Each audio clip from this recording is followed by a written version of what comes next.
Okay, let's just unpack this right away. Because if you look at the world right now, you see raging geopolitical conflicts everywhere. Oh, definitely. And you've got this chorus of hawkish central banks constantly reminding us that, well, inflation is just too high. Exactly. I mean, by all traditional metrics, the market should be completely buckling right now.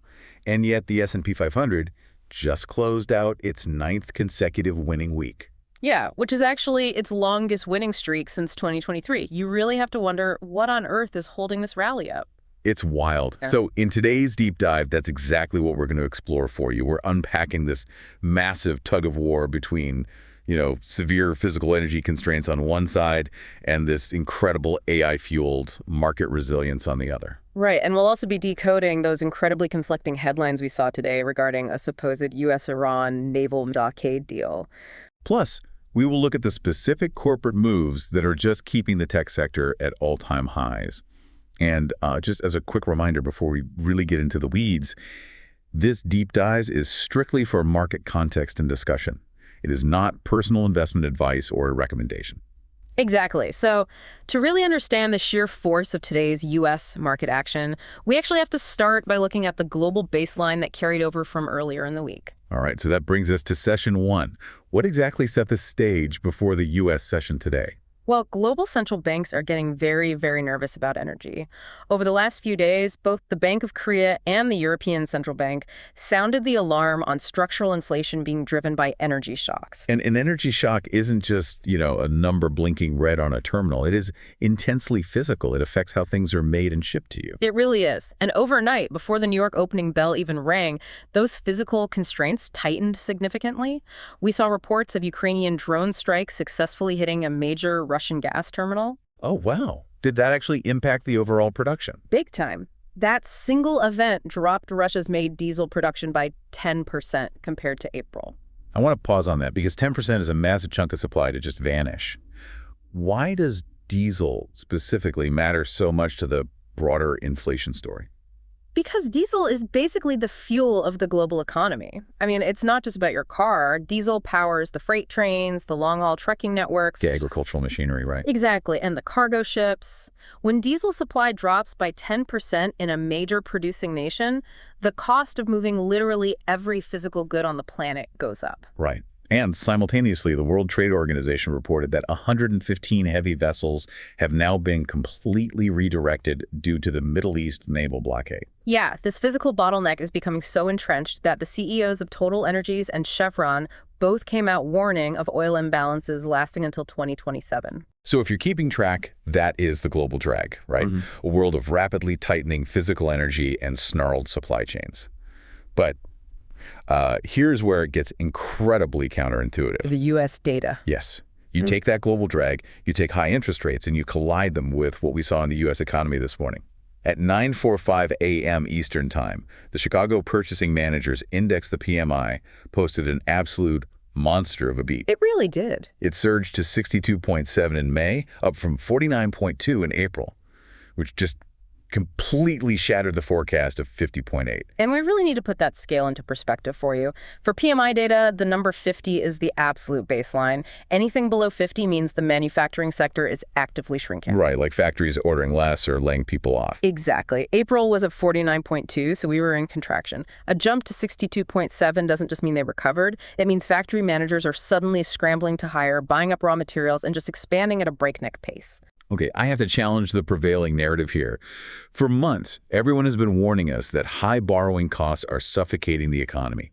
But when you see a massive PMI jump to 62.7, you have to ask, are the rules of macroeconomics just broken right now? It's a fair question. Like, does this huge beat prove U.S. economic exceptionalism is just completely ignoring the gravity of high interest rates? Well, it's not that the rules are broken, but rather that it's a classic case of stale macro data versus real-time pricing. Yes, capital is expensive, but companies are realizing they have to invest regardless of the borrowing cost. So to wrap up, we essentially have a world of tightening physical energy colliding head-on with red-hot U.S. industrial expansion. We're going to take a very short break, and when we come back, we'll see exactly how these forces played out when the New York opening bell rang.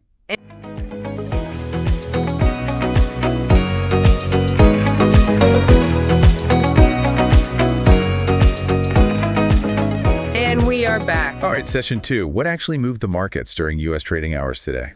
Well, the day's biggest headline volatility was definitely in crude oil. WTI crude plunged over $2 intraday to a low of $86.35. But it didn't stay there, did it? No, it recovered to close at $87.88, which was still down about 1.1% on the day. And the catalyst for that massive sudden drop, a single post on Truth Social.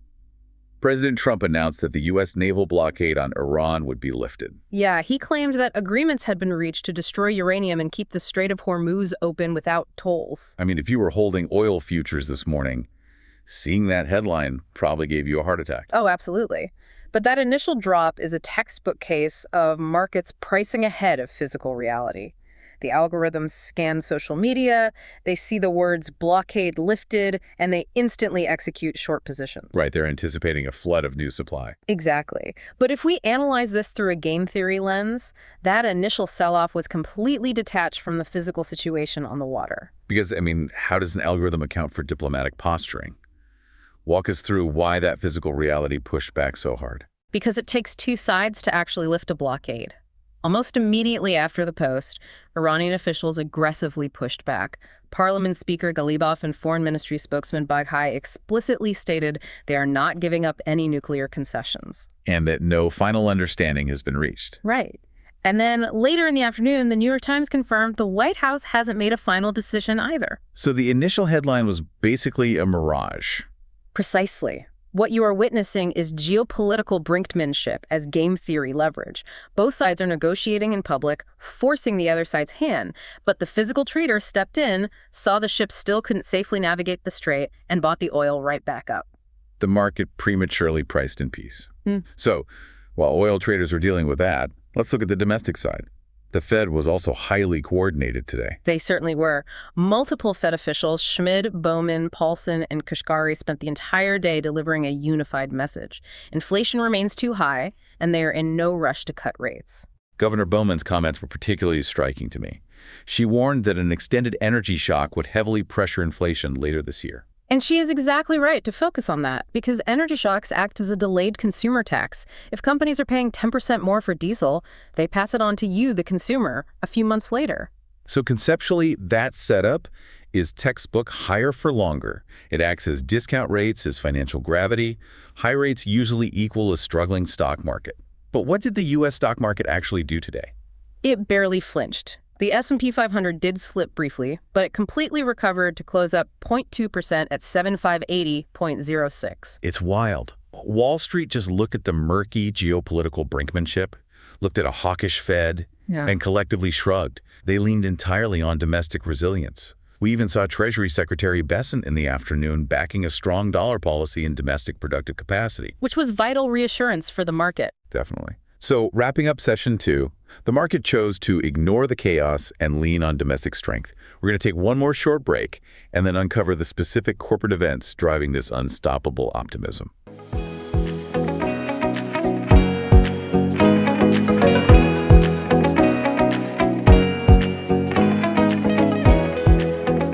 All right, ready for the final regular session. Session 3. What were the key corporate events today and what should we watch next? Well, the tech sector, XLK, led the day, closing up 2.2% at 191.02. This connects directly to AI CapEx as a cycle-agnostic arms race. Tech giants are deploying billions regardless of what the Fed says. Exactly. And we saw a fascinating example today. ByteDance is reportedly partnering with Innostar to develop new AI chips designed to evade U.S. export restrictions on high-bandwidth memory. How do they just design around federal export controls? They are trying to physically integrate alternative memory structures directly onto the processor die itself. If the memory is built in, you don't need to import it. Wow. Meanwhile, NVIDIA's hardware ecosystem just keeps expanding rapidly into real-world applications. They announced partnerships today with Bateo Connect Technology for automotive AI and Infineon for power delivery. Which is critical because energy access is the bottleneck for AI. Those AI server racks draw a massive amount of electricity. Right. And SEC filings today showed a massive new contract for 5,000 NVIDIA B300 GPUs. That represents a staggering amount of compute power. Companies are embedding AI at an industrial scale now. And San Francisco Fed President Mary Daly publicly validated this tech spending today, stating she sees green shoots for sustained productivity growth from AI that won't cause mass labor displacement. Having a Fed president endorse this provides powerful narrative support for these valuations. Briefly checking in on the consumer landscape, Costco released Q3 earnings from the prior session showing higher net sales and income. So the consumer is still hanging in there? Definitely. But shifting to private market valuations, Elon Musk publicly denied reports claiming SpaceX had humbly lowered its IPO valuation target to only $1.8 trillion. Only $1.8 trillion. It's staggering. Well, folks, as we wrap up another week, the S&P 500 has notched its 9th straight win, proving that the only thing more resilient than the U.S. stock market is the Fed's dedication to repeating that inflation is too high. Very true. We've had quite the day. Trump announced an Iran naval blockade deal that Iranian officials immediately claimed they hadn't actually agreed to. Meanwhile, SpaceX had to humbly lower its IPO valuation to a mere $1.8 trillion. Truly, thoughts and prayers to Elon in these trying times. So, as you head into the weekend, remember to stay as irrationally exuberant as the tech sector, and we'll see you on Monday. But before you go, here's what to watch next on the calendar for Monday, June 1st, 2026. Prepare for Fed Governor Waller's speech at 7:30 a.m. Eastern Time. And then we have a heavy data dump, right? Yes. The S&P Global U.S. Manufacturing PMI drops at 8:45 a.m. ET. Then, U.S. construction spending alongside the critical ISM Manufacturing PMI at 9 a.m. ET, followed by Treasury bill auctions at 10:30.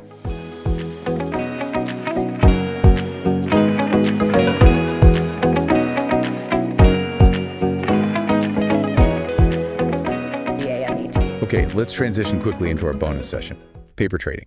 Right, so this is our $10,000 public portfolio experiment that we launched on April 17th, 2026. As of today, the portfolio value is $11,198.15. Yielding an 11.98% return, which is completely crushing the S&P 500's 6.37% return, with the S&P closing at 7580.06 today. So what are your trades for Monday's close? I am selling our entire position in XLY, the consumer discretionary ETF, which is about $419. I'm taking that and buying $200 of XLE, the energy ETF, and $240 of XLU, the utilities ETF. Walk us through the logic there. Well, energy shocks act as a delayed consumer tax. And with a hawkish Fed, discount rates as financial gravity will crush consumer discretionary. I'm buying XLE because the market was pricing ahead of physical reality today, missing the geopolitical brinkmanship. Right, supply is still constrained. Exactly. And I'm buying XLU because energy access is the bottleneck for AI, and utility stocks hedge against the fact that tech mega capex is masking broader fragility. I agree with you on selling XLY, so I won't rehash that, but I am allocating my $450 to buy XLK, the technology ETF. Doubling down on tech. Yes, because we must lean into AI capex as a cycle-agnostic arms race. With the momentum of NVIDIA, ByteDance, and massive capital formations like Anthropic's $65 billion valuation earlier this week, I believe tech expenditure will overpower macroeconomic financial gravity. Okay, so the aggregated execution for Monday's close on June 1 is sell XLY at 3.7% of the portfolio, buy XLE at 0.9%, buy XLK at 2.0%, and buy XLU at 1.1%. And we must firmly remind everyone that this is a live paper trading experiment. It is not financial advice, and you should not copy these trades. Absolutely. So let us know in the comments if you think the market is right to shrug off the Fed and geopolitical chaos, or if financial gravity is finally going to catch up to this rally.